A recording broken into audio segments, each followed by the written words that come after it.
తన అనారోగ్యం అనుభవాలు ఆ సమస్యకే పరిష్కారం చూపేలా చేశాయి.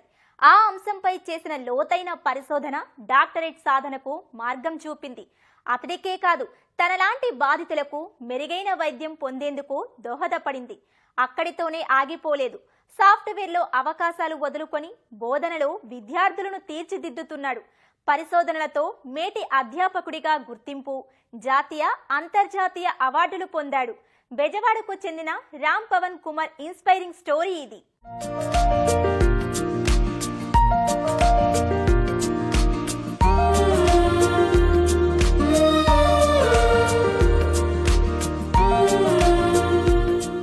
అంతర్జాతీయంగా ప్రచురణలకు గౌరవం దక్కే స్కోపస్లో 32 అంశాలపై పరిశోధన చేశాడీ యువకుడు. స్కోపస్లో ఇండెక్స్ చేసిన ప్రచురణలు నాణ్యత, అకాడమిక్ నైపుణ్యం, విశ్వసనీయత వంటి కఠినమైన ప్రమాణాలు కలిగి ఉంటాయి. అంతేకాదు, విద్యార్థులతో కలిసి 45 స్కోపస్ పబ్లికేషన్స్, మరో 33 IEEE, గూగుల్ స్కాలర్ సైటేషన్లు పొందాడు. బోధనా రంగంలో కొనసాగేందుకు ప్రతిష్టాత్మకమైన UGC నెట్లో 95% మార్కులతో ఉత్తీర్ణత సాధించాడు.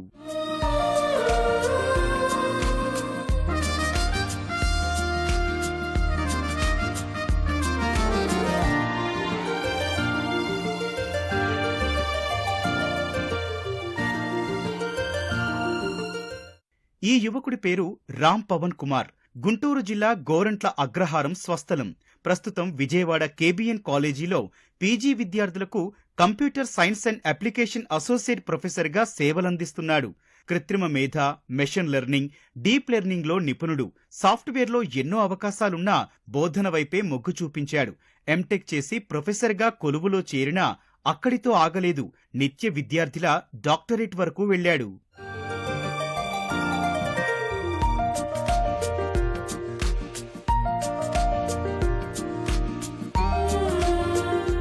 28 ఏళ్ల వయసులో రామ్ పవన్ కుమార్ కు పెద్దపేగు వ్యాధి సోకింది. తక్కువ సమయంలోనే ఈ సమస్యను అధిగమించి విజేతగా నిలిచాడు.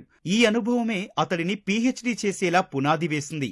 ఆస్పత్రి నుంచి క్యాన్సర్ ఇమేజ్లు తీసుకుని పైథాన్ ప్రోగ్రాంతో అనుసంధానం చేసి పరిశోధన చేశాడు.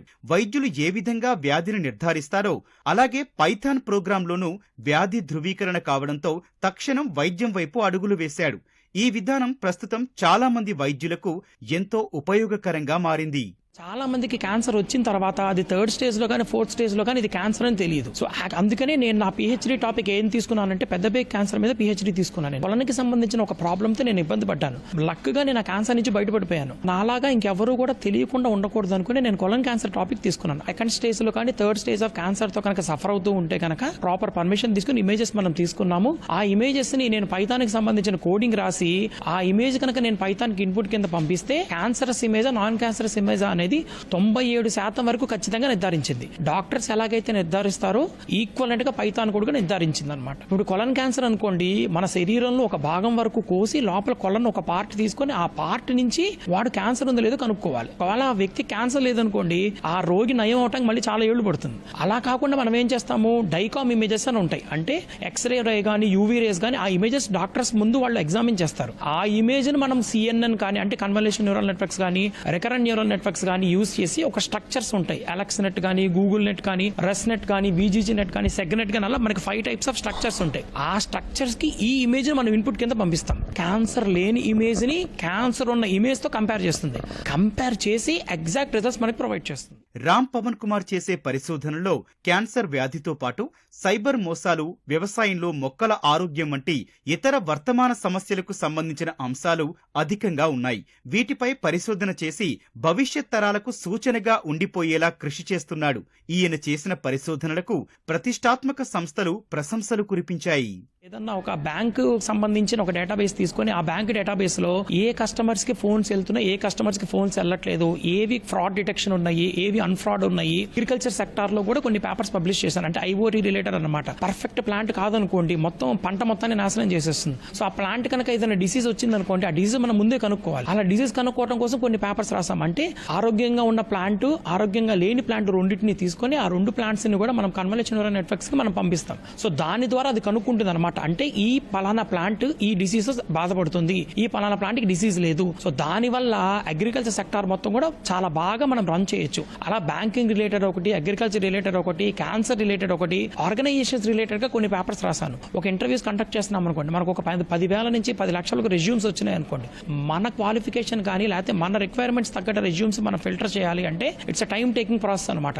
దాన్ని మనం మెషిన్ లెర్నింగ్ లో కొన్ని అల్గరిథమ్స్ ని యూజ్ చేసి ఏవైతే కనుక పర్ఫెక్ట్ రెజ్యూమ్స్ వాటిని మనం ఫిల్టర్ చేయొచ్చు అనమాట. అలా ఫిల్టర్ చేయడం కోసం మనం నేచురల్ లాంగ్వేజ్ ప్రాసెసింగ్ అనే ఒక టూల్ ని వాడతాం. దాన్ని బేస్ చేసి కూడా పేపర్స్ రాశాను.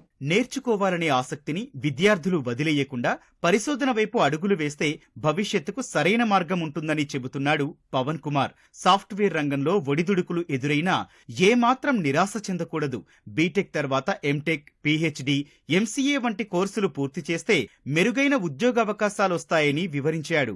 ఇప్పటికీ నేను డాక్టరేట్ ఎన్రోల్ అవ్వకముందు 10 సార్లు యూజీసీ నెట్ ఎగ్జామ్ రాశాను, కానీ నేను క్వాలిఫై కాలేదు. బట్ వన్స్ ఎప్పుడైతే డాక్టరేట్ నేను ఎన్రోల్ అయ్యానో ఆ రీసెర్చ్ మెథడాలజీ కానీ, కొన్ని టర్మ్స్ కానీ, ఈక్వేషన్స్ కానీ, కొన్ని లెసన్స్ ఉంటాయి అనమాట. ఆ లెసన్స్ బేస్ చేసుకుని నేను యూజీసీ నెట్ క్వాలిఫై అవడానికి one of the main reason నా డాక్టరేట్ అనమాట. మనకి ఇస్రోలో కానీ, బార్క్ లో కానీ, అలా కొన్ని ఇండియాలో ఉన్న పెద్ద పెద్ద ఆర్గనైజేషన్స్ లో ఎవరైతే బీటెక్, ఎంటెక్, పీహెచ్డీ డాక్టరేట్స్ కానీ, ఎంసీ, ఎంటెక్, పీహెచ్డీ ఎవరైతే కంప్లీట్ చేస్తారో వాళ్ళు ఎక్కువగా రిక్రూట్ చేసుకుంటారు. ఇట్ వాస్ ఈక్వల్ ఉంటే గవర్నమెంట్ జాబ్ అనమాట. భారతదేశం మొత్తం మీద మనకు 6 లక్షల మంది యూజీసీ నెట్ రాస్తే దాదాపు ఇంచుమించు 60,000 మంది క్వాలిఫై అవుతారు. వన్స్ యూజీసీ నెట్ కనుక క్వాలిఫై అయితే అసిస్టెంట్ ప్రొఫెసర్ కేటగిరీ, అది మనకి లైఫ్ టైమ్ అచీవ్మెంట్ అనమాట. అంటే ఒక ఫ్యాకల్టీ యూజీసీ నెట్ క్వాలిఫై అయ్యాడు అంటే అన్ని ఏరియాల మీద ఆ ఫ్యాకల్టీ గ్రిప్ ఉన్నట్టు అనమాట. ఇప్పుడు ఫర్ సపోజ్ బీఎస్సీ చేశారనుకోండి, ఇమీడియట్ గా వాళ్ళు ఎంసీఏ కంట్రోల్ అయిపోవచ్చు. ఎంసీఏ తర్వాత మన పీహెచ్డీ డైరెక్ట్ గా ఎన్రోల్ అయిపోవచ్చు. ఆర్ఎల్స్ మన ఎంటెక్ నుంచి పీహెచ్డీ కంట్రోల్ అయిపోవచ్చు. 2 విధాలుగా మన పీహెచ్డీ కన్సిడరేషన్ ఉంటుంది. పీహెచ్డీ ఏ యూనివర్సిటీలో చేశామనే దానికన్నా కూడా ఏ ప్రాబ్లం మీద చేశామనేది ఇంపార్టెంట్. ఎందుకంటే మనం ఐఐటీ, ఎన్ఐటీస్ లో ఇంటర్వ్యూస్ కి వెళ్ళినప్పుడు నా డాక్టరేట్ థీసిస్ ఇది అని మనం చెప్తే, నీ డాక్టరేట్ థీసిస్ దేని మీద చేసావని అడుగుతారు. మనం కనుక ఆ థీసిస్ కనుక మనం పర్ఫెక్ట్ గా ఎక్స్ప్లెయిన్ చేసి మన పేపర్స్ కనుక ఎస్సీ ఆర్ స్కోపస్ లో ఉన్నాయనుకోండి, ఇమీడియట్ గా మనకి రిక్రూట్మెంట్ ఉంటుంది. Taiwan national Kaohsiung university of science and technology నుంచి పోస్ట్ డాక్టోరల్ ఫెలోషిప్ పొందాడు ఈ యువకుడు. తన పరిశోధన పత్రాలు జాతీయ, అంతర్జాతీయ స్థాయిలో మంచి గుర్తింపు పొందాయి. యంగ్ రీసెర్చర్ తో పాటు గ్లోబల్ ఎమినెంట్ బెస్ట్ రీసెర్చర్ అవార్డులు సొంతం చేసుకున్నాడు. ఎంసీఏ, ఎంటెక్, పీహెచ్డీ కంప్లీట్ చేశాను. మొన్నే రీసెంట్ గా పోస్ట్ డాక్టర్ ఫెలోషిప్ కూడా నాకు అవార్డు అయింది. యూజీసీ నెట్ క్వాలిఫై అయ్యాను అసిస్టెంట్ ప్రొఫెసర్ కేటగిరీ, అలాగే ఏపీ సెట్ క్వాలిఫై అయ్యాను, అలాగే తెలంగాణ సెట్ కూడా క్వాలిఫై అయ్యాను. మనం నేర్చుకున్నది అవతల వాళ్ళకి చెప్పాలి. అది ఒకే ఒక మోటోతో నేను రీసెర్చ్ వైపు అడుగులేయడానికి one of the main reason అది. డాక్టరేట్ పరిశోధన కనుక చేయకపోతే, మనం నేర్చుకోకపోతే మన పిల్లలకి చెప్పడానికి ఏమీ ఉండదు. అందుకని ఎంటెక్ తర్వాత నేను తమిళనాడు చిదంబరం అన్నామల యూనివర్సిటీలో నేను నా డాక్టరేట్ కంప్లీట్ చేశాను. కొత్త ప్రాబ్లమ్స్ ని సాల్వ్ చేయడానికి కనుక పనికొస్తే ఆ థీసిస్ ని పోస్ట్ డాక్టర్ ఫెలోషిప్ వాళ్ళు కన్సిడర్ చేస్తారు. ఆ థీసిస్ కనుక పర్ఫెక్ట్ గా ఉండి దాని నుంచి ఇంకేదన్నా మనం యాక్యురసీ గానీ పెంచొచ్చు, లేకపోతే ఇంకేదన్నా మార్పులు మనం చేసి ఇంకొంచెం మెరుగ్గా మనం చేయొచ్చు అనుకుంటే కనుక వాళ్ళు పోస్ట్ డాక్టర్ ఫెలోషిప్ కి ఇంటర్వ్యూ కింద తీసుకుంటారు. అలా మన భారతదేశం నుంచి ఎవ్రీ ఇయర్ కూడా 2 బ్యాచ్ల కింద వాడు కన్సిడర్ చేస్తాడు. సో మొన్న ఫస్ట్ బ్యాచ్ లో నేను సెలెక్ట్ అయ్యాను. ఎవ్రీ బ్యాచ్ కి 8 మెంబర్స్ దాకా ఉంటారు. సో ఒక 2 రౌండ్స్ బ్లైండ్ ఇంటర్వ్యూ మనకి కండక్ట్ చేస్తాడు. బ్లైండ్ ఇంటర్వ్యూ కండక్ట్ చేసి ఆ ఇంటర్వ్యూలో కనుక మనం క్వాలిఫై అయితే మనకి పోస్ట్ డాక్టర్ ఫెలోషిప్ ఇస్తాడు. పీహెచ్డీకి సంబంధించిన మన థీసిస్ ఏదైతే ఉంటుందో దాన్ని ఇంకా మనం మెరుగుపరచాలి. అలా మెరుగుపరిచే విధంగా కనుక మనం ఏదన్నా కోడ్ కానీ, అల్గరిథం కానీ కనుక మనం రాయగలిగితే అప్పుడు మన పోస్ట్ డాక్టర్ ఫెలోషిప్ కి అవార్డు అవడానికి అర్హులు అవుతాం అనమాట. అలా నేను రాశాను. కృషి, పట్టుదల, సాధించాలనే తపన ఉంటే ఎంతటి విజయాన్నైనా సులువుగా చేరుకోవచ్చని నిరూపించాడు ఈ యువకుడు. భవిష్యత్తులో ఇతర రంగాల్లో సైతం పరిశోధనలు చేసి సమాజానికి మరింత కృషి చేస్తారని చెబుతున్నాడు రామ్ పవన్ కుమార్.